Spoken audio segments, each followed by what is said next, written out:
we've got a tough road game. We have not played particularly well at Georgia since I've been here, and I'm not sure what it is, but I think the worst Ken Palm loss in school history was 2 years ago at Georgia when they went 1-17. We gave them their only win. So, we've got to come with a little bit better focus.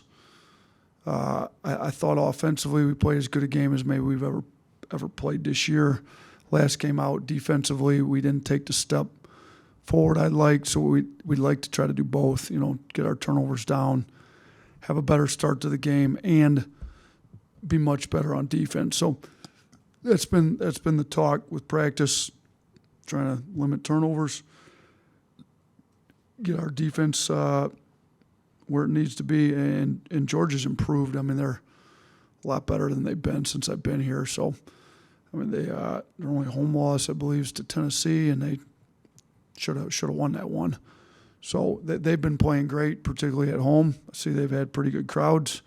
So our guys are going to have to get themselves locked in. And this is a game where, if we're trying to win the SEC, we're half game up on Tennessee. We got to go into games like this and win them if we want a chance to win the league. So our guys have had two pretty good practices. I think we're in a decent spot, but we need to bring it tomorrow.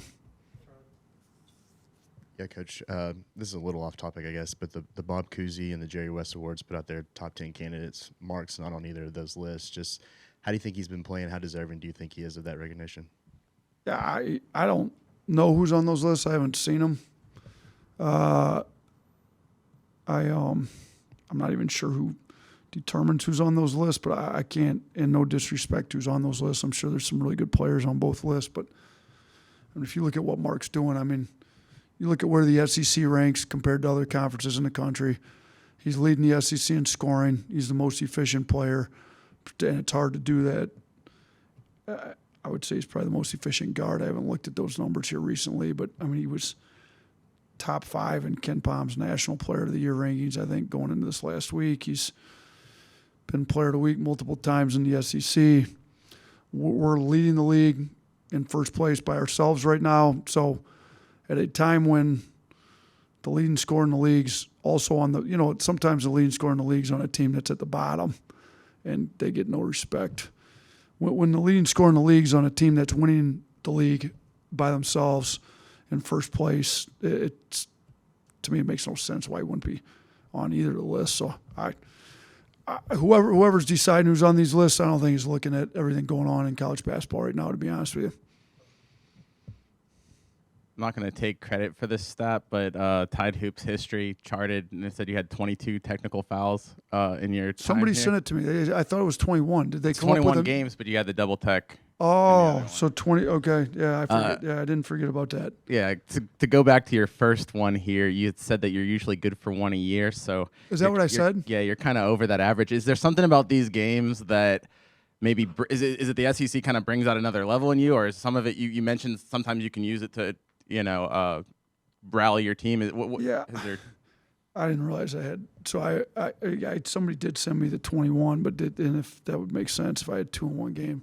So what are we 4.5 games through with 22 techs? You're 17-4 in this. 17-4 in those games.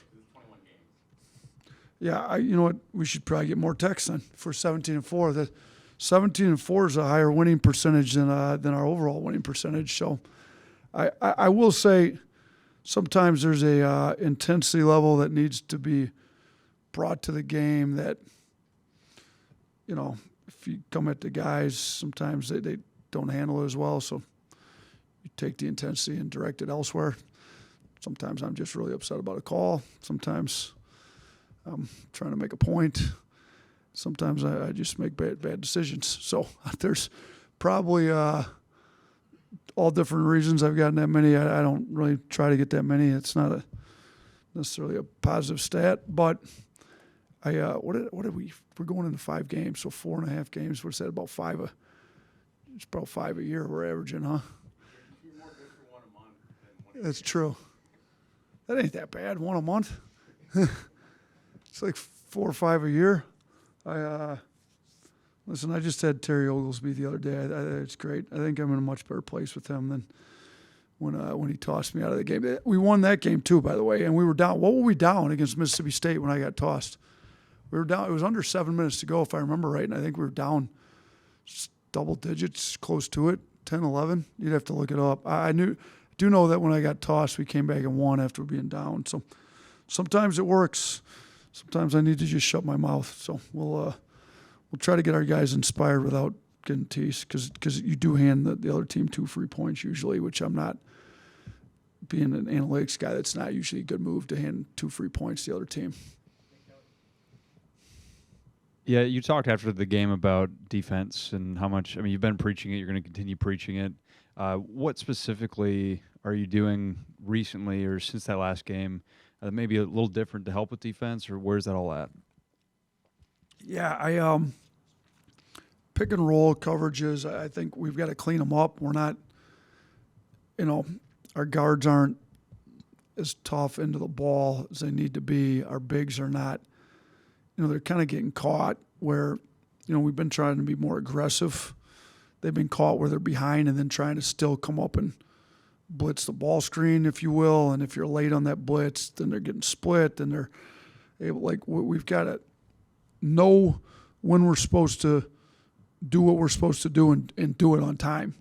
And if you're late doing it, then there's, it's not going to work. So some of it's like getting the guys to be a little more focused on what the other team does well, so that we're alert to it before it happens, and we're ready to defend it at the point it happens, not a half second too late. I just think got too many guys reacting to plays instead of being a little more proactive and knowing what's going on. That we haven't made any major. It's hard to make major changes with. If you make any, like this would be a week you do it. You play Saturday, off Sunday, practice Monday, Tuesday. But even that, it's hard to come in and make major changes. If you're going to make any kind of major, probably hard to do at this point in the year. But if you're going to make any significant changes, you probably got to wait till that off week, which we haven't had here in the past, but we do this year. So if we get to that off week and still don't like what's going on, that would be a time you can make some major changes. You mentioned already the last time you went and played at Georgia, the 1-17, their 1 win in SEC play. Have you used that game to kind of motivate or warn the team this year, or have you just been focused on this year's matchup? I think I addressed it once, just like what can happen if you're not ready to play. Because we've played some teams that our guys maybe, if they're paying attention to social media and standings and stuff, wouldn't necessarily have the respect they need to have for. And I used it at that point. I haven't used it here for this Georgia game because this year's Georgia team is nothing like, they're not going to be 1-17. But we have played teams that, don't have a win, that aren't as good in the league, and you got to take them seriously, or you could end up getting popped like we did 2 years ago. I think it was after this last game against LSU when you talked about Davin Cosby, or somebody asked you about him getting more minutes, and you talked about just guys that are going to work hard at practice. Do you feel like at this point, over a third to the way into SEC play, it's still rotation minutes are up for whoever's going to play defense and play hard? I do actually, and it'd be nice to have a set rotation by this point. This isn't the way it's gone with this team. I think there's definitely minutes up for grabs, like who plays well.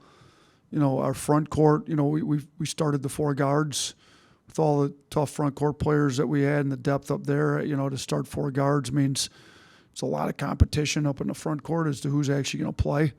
So, those minutes are for sure up for grabs. I think even, with the guards, if we're going to play guards a little bit more, they're going to have to rest. Who else can play in those minutes? So, yeah, I think there's some guys that have definitely established themselves as some of the better players on this team that are going to play. But even them, if they're not playing hard on the defensive end, we're not going to leave them in the game. They're going to start out playing, but we can't leave guys in the game that aren't giving us winning effort if we're trying to win games. Hey, Nate, I want to get back to working the officials. Is that a part of the game that you enjoy, walking that fine line between getting your point across and getting a technical foul? And do you have a favorite technical foul story? Listen, all the way back to my high school days, I think I've been a little, probably more than a little, probably a lot more intense, and it just kind of the intensity of the game gets directed different areas. And officials tend to make some calls you don't agree with sometimes. I'm not sure that I enjoy it, but I'm gonna if you know me, I'm gonna let you know. Like I don't, sometimes I don't have a filter, so I'm gonna let you know when I disagree with a call. I think sometimes I need to work on picking my points. I think sometimes it goes a lot better when you're not making a point on every call you disagree with. I maybe didn't work I was pretty fiery as a high school coach, and then I went to work my 2 years as an assistant in Division I were for Coach Hurley, who doesn't necessarily have the, he gets a few technicals himself. Yeah, I talked to him a couple weeks ago. He's, I think he had a few technicals that first year. I tried to talk to him about maybe getting a few less technicals and kind of like calling the kettle black. I think at this point it's somebody. I told somebody that now it'd sound a little absurd, but I don't know if there's. I mean, the one where Terry tossed me wasn't particularly great. That the issue with that one was his boss was in the crowd, and I looked at his boss a couple of times. That doesn't go over very well. So now, if there's a director of officials in the crowd, I usually try to reference the. We did have the national director of officials same front row in the Purdue game. There was a few calls that didn't necessarily go our way that game. He made it really easy. He was like sitting right there. I got to be better with not a coach to get. I tell myself every time I'm walking out to the floor from the locker room, just coach your team. Just coach your team. I know Danny Hurley, I think, had it written on his wrist at one point. Like there's a little bit of that with me too. Like the more time and attention I spend on the refs, the less I'm spending on my team, and my job is to actually coach my team. But there is a point you do need to make, I think, sometimes when, particularly if the same call is not being called over and over again and it's hurting your team, I think you got to make a point a few times. So I'm not going to say all of my technicals were productive ones because I didn't necessarily want them all, but 17-4, right? So some of them got the point across, and or fired the team up, or whatever happened, and we won 17 of those 21 games I got T's in. So to say I enjoy arguing with another adult male, no, I don't enjoy arguing with other guys because I respect most of the referees, but sometimes you got to make a point. All right, thanks.